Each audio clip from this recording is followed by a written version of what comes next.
The casket looked wrong. Too small, too polished, as if it were keeping secrets from the room itself.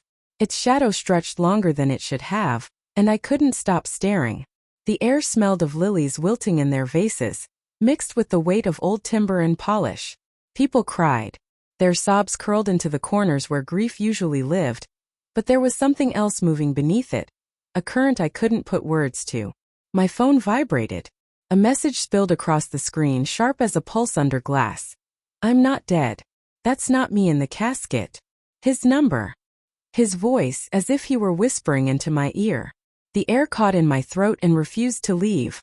The priest's chant rattled on, words hollow and brittle, already lost before they reached anyone. My fingers moved on their own. "Where are you?" I typed. The reply came almost instantly. "Can't say. They're watching. Don't trust your wife. Don't trust our parents." My stomach turned into stone, dragging me downward. I didn't let my eyes move to her, the woman beside me whose shoulders shook as though her grief had been carefully rehearsed. I didn't look at my parents either, their faces painted in fragile masks. Mother's tears shimmered too perfectly. Father's hands were folded with unnatural stillness. Instead, I stared at the coffin, at the wood that might not hold him at all. 2 weeks before, I had stood at the edge of the ridge where his body was supposedly found. They said the fall had killed him, bones broken beyond recognition. They said the corpse was too ruined to be seen, that only dental records and the ring confirmed who it was. But that ring was mine, the one I had given him. He'd told me it felt like a shackle, that he'd never wear it. Yet somehow it was the only thing proving he was gone. The night after the funeral, I sat in the dark house. The windows were locked, yet I could feel something pressing in from the outside. Eyes or ears, I couldn't tell. She was in the kitchen.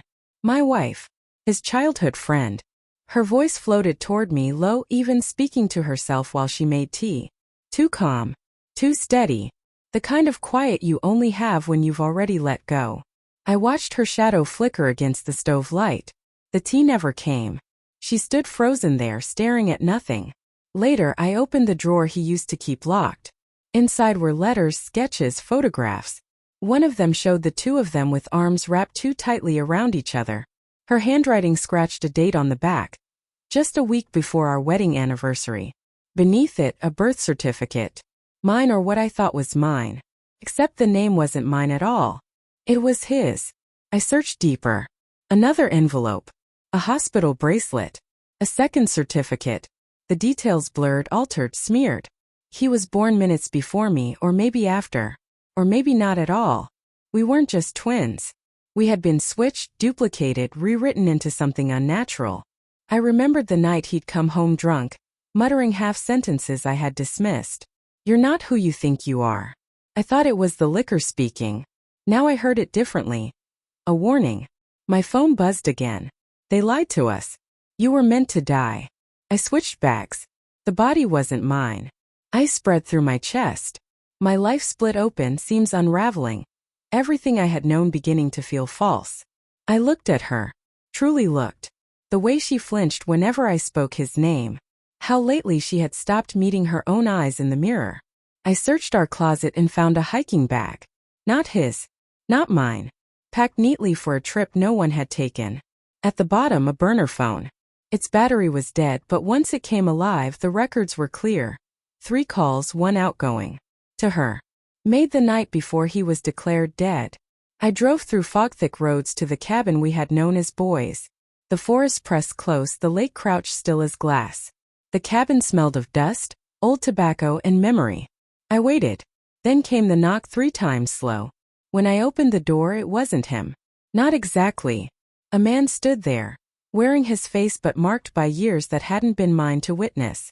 Alive. Unbroken. He didn't speak. Neither did I. He handed me a folder and vanished like smoke. Inside were photographs.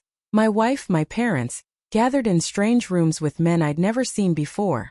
Red circles marked dates, meetings, transactions.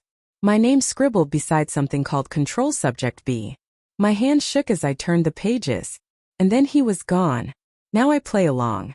I let them think I believe in the tragedy. I smile at her over dinner. I nod through my parents' calls. I live inside the story they wrote for me. But I don't sleep much. I listen for whispers at the window. I watch shadows that linger too long. Because I know, they tried to erase him. They might come for me next. But neither of us is in that casket. Not then. Not now. And one day they'll learn the truth. We both climbed out of that box.